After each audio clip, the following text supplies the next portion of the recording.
सभी को नमस्कार। प्रणाम। हमारा मधु में आपके साथ अनूर सिंह। तो फ्रेंड्स, सच में आज भोजपुरी इतिहास में एक नया लकीर खींच उठा, यानी कि जब दो बिहारी, एक पवन और एक खेसारी, एक साथ एक मंच पर गरजते हुए उन्होंने भोजपुरी दर्शकों से ये अपील की कि आप लोग नेता नहीं बेटा चुनिए। यानी कि पावर स्टार पवन सिंह और खेसारी लाल यादव जी का ये नज़ारा काफ़ी देखने लायक हुआ था। फ्रेंड्स, वहाँ से एक वीडियो क्लिप निकल कर आई है जहाँ पर खेसारी लाल यादव का सम्मान करते हुए पावर स्टार पवन सिंह कितने अच्छे शब्दों का चयन करते हैं, आप लोग खुद देख सकते हैं। फ्रेंड्स, अब भाई इसका साथ कोई ले नहीं सकता है।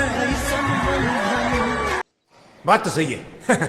यानी कि भोजपुरी इंडस्ट्री के लिए ये बड़ी गर्व की बात है कि भोजपुरी इंडस्ट्री के दो शेर एक साथ मिलजुल कर कितनी अच्छी तरीके से जी रहे हैं फ्रेंड्स जीवन। यानी कि एक समय था जब भोजपुरी इंडस्ट्री में पवन और खेसारी के नाम का चर्चा होता था और लोग भोजपुरी इंडस्ट्री का मजाक उड़ाते थे कि भोजपुरी इंडस्ट्री में एकता नहीं है, हमेशा विवाद होता रहता है। लेकिन आज भोजपुरी इंडस्ट्री ने यह साबित कर दिया कि अगर भोजपुरी परिवार चाहे तो किसी की ज़रूरत नहीं पड़ती। भोजपुरी इंडस्ट्री में जब भी किसी की ज़रूरत पड़े तो पूरी भोजपुरी समाज अगर एक हो जाए तो किसी की हिम्मत नहीं कि भोजपुरी का भैया बाल विवाह का कर ले।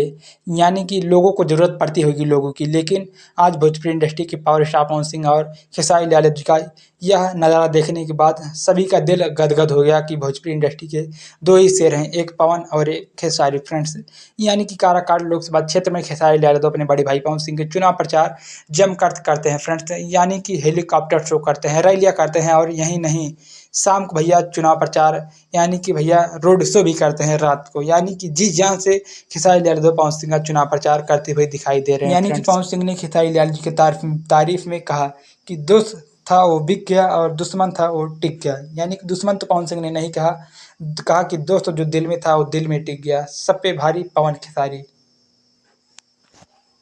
कि जो दुश्मन जो दोस्त था वो बिक गया और